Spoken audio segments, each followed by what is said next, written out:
Bueno, aquí estoy en otro episodio de Opinión de un Laico. En esta oportunidad quiero enfocarme en algo que está rompiendo las noticias, pudiéramos decir, y que además que no es nada agradable.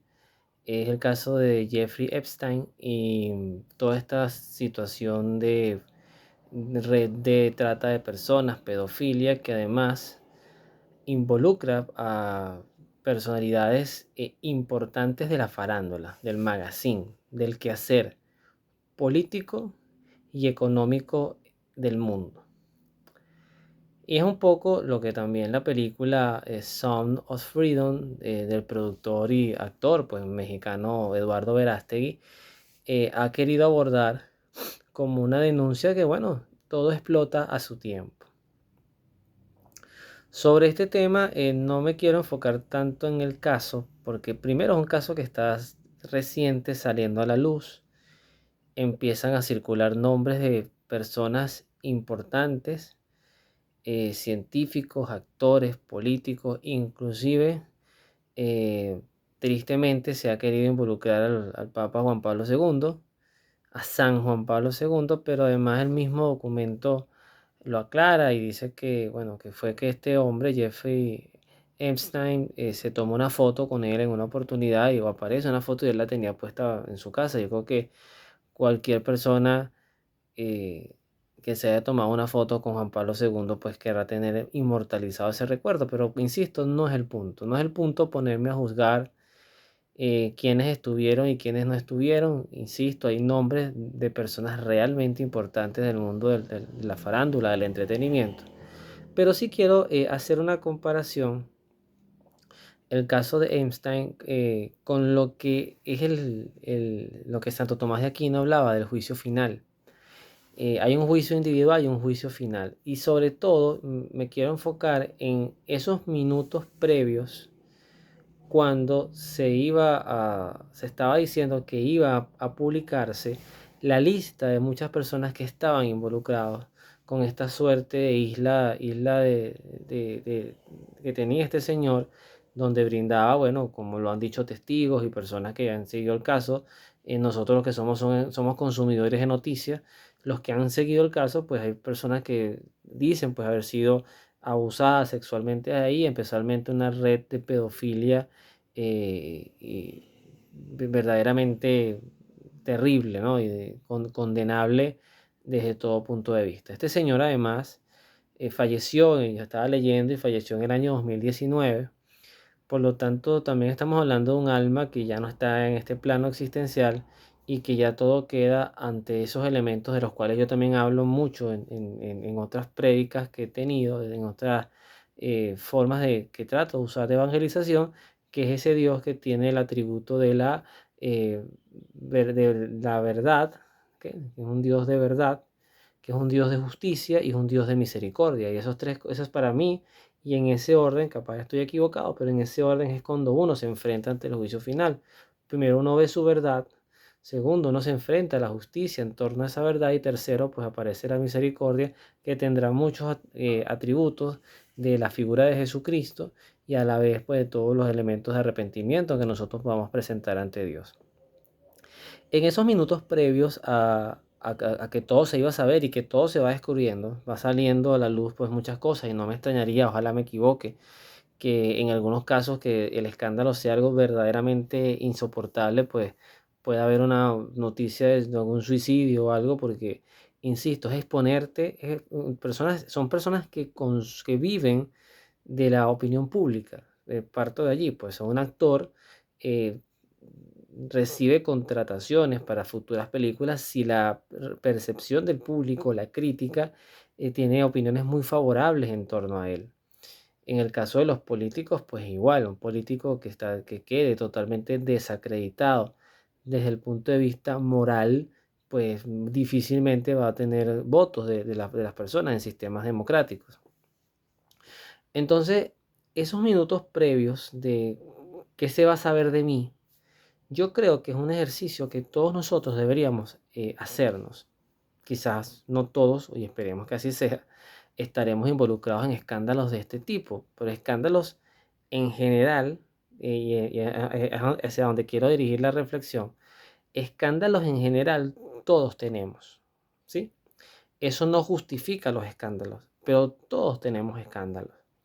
Imagínese usted que, por ejemplo, en el preámbulo de lo que es a donde quiero llevar la reflexión hacia el juicio final, imagínese usted que un día todas las plataformas tecnológicas a las cuales tú tienes vinculados tus dispositivos, llámese el celular, tu computador, tu tablet, etcétera, decide un día colocar a la luz todo el historial de visitas de páginas que tú has frecuentado.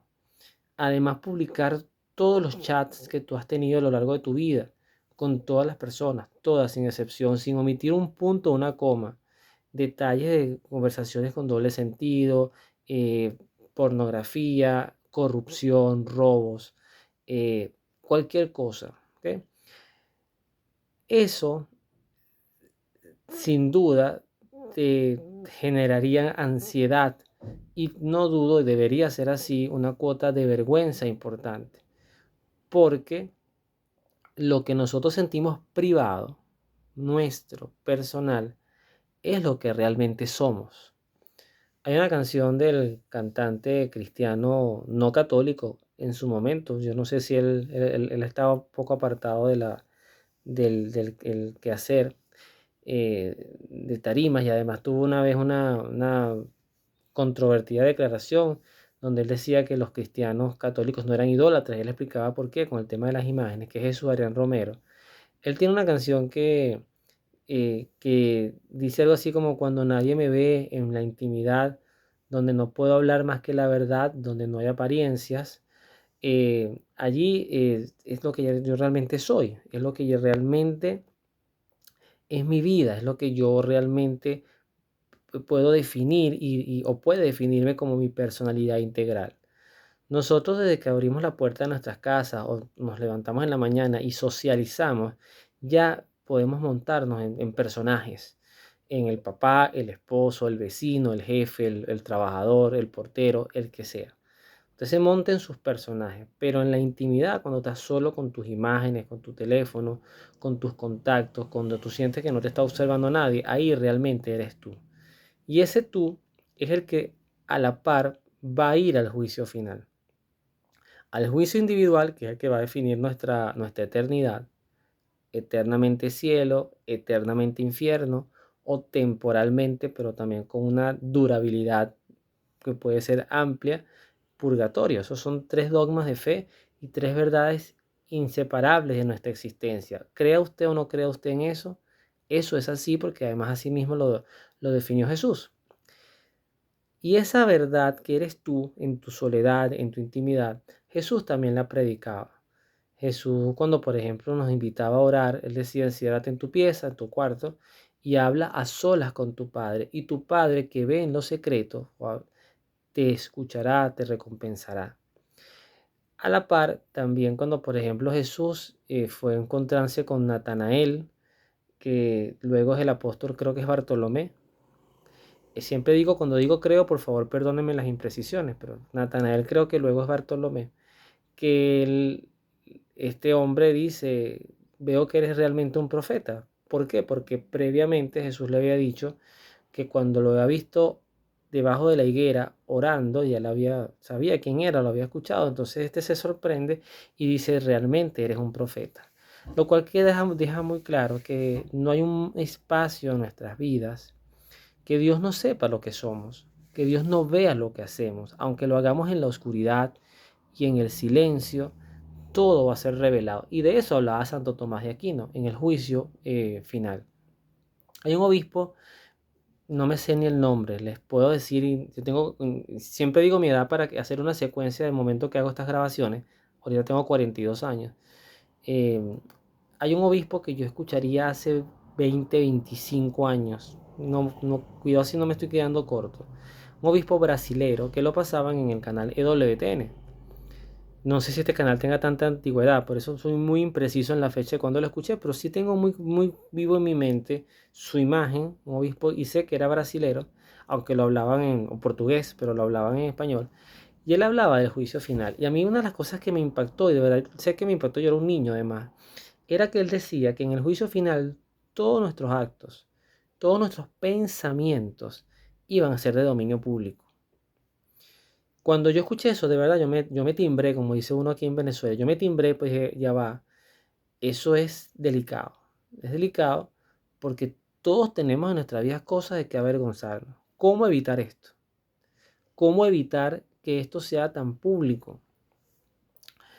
Quizás me aventuraría a decir que uno de los elementos que puede borrar estos pecados vergonzosos que arropen nuestra vida parte por el ejercicio de una confesión sentida y arrepentida, porque el perdón de Dios, a diferencia del nuestro, el perdón de Dios sí borra pecados, o sea, los elimina, son irreconocibles, inclusive a nivel de exorcismo y lo que el demonio puede ver en nosotros, que también tiene un poder angélico muy importante. Se dice que cuando la persona va a enfrentarse a un exorcismo, el sacerdote, autorizado por el obispo, el demonio no puede ver los pecados que estén confesados, que estén debidamente confesados y perdonados. Entonces, algo importante de verdad hay en esto.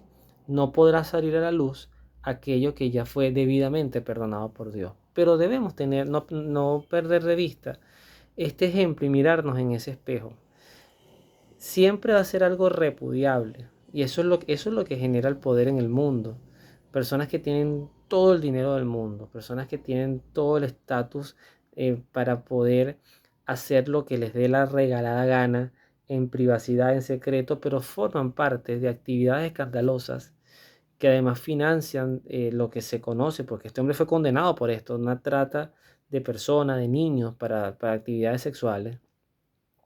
Además que eso es un delito, es un crimen, o sea, hay que recordar las palabras de Jesús: aquel que haga caer al más pequeño de estos, más le valdría que le amarraran una soga y lo tiraran al mar. O sea, esas eran las palabras de Jesús, esa era la molestia sincera y real que expresaba Jesús ante el maltrato a los más débiles e inocentes, que la Biblia los define como las viudas y los huérfanos. Pero hoy cualquiera de estos niños sujetos a un bombardeo de redes y de pornografía terrible, pues los padres hay que estar mucho más alertas de todo esto. Entonces sí, yo creo que este caso de Jeffrey Einstein nos debe llamar a la reflexión, nos debe invitar a mirarnos como decía Jesús, antes de ver la paja en el ojo de tu hermano, mira la viga que hay en el tuyo. Hay gente que consume redes, se han vuelto virales, una cantidad de periodistas haciendo cantidad de afirmaciones terribles, además irresponsables. Hay como una lucha de quien publica primero porque eso trae seguidores y los likes y los me gusta y todo eso es dinero, todo eso es monetización, pero es muy triste hacerse fama a costilla de la miseria y del dolor de otros. Yo creo que tenemos que procurar aprender que este mundo no tiene nada bueno que ofrecernos, que este mundo es finito, es temporal, que los placeres de este mundo pues pasan factura y más cuando son placeres desordenados, eso es muy propio del pecado de la concupiscencia, el desorden de nuestros deseos que están allí, que Dios los colocó ahí de una manera natural. El deseo sexual es un deseo natural, el poder, el querer cosas, pero que si eso no tiene un anclaje de humildad, de mansedumbre, de piedad, de temor de Dios, importantísimo ese don del Espíritu Santo, el santo temor de Dios, pues nosotros podemos perder el rumbo y por querer hacer dinero, pues podemos exponer nuestras vidas a situaciones como esta. Dime con quién andas y te diré quién eres. Es un refrán a veces un poco duro, pero muy cierto. Y lamentablemente hoy le pasa factura a quienes viven de la opinión pública, le va a pasar una factura muy dura esta vinculación con este personaje que, bueno, en la misericordia de Dios, que Dios le dé lo que le corresponda, como a todos nos dará lo que nos corresponda, según, repito, la verdad, la justicia y su misericordia. Que Dios los bendiga, nos vemos en la oración.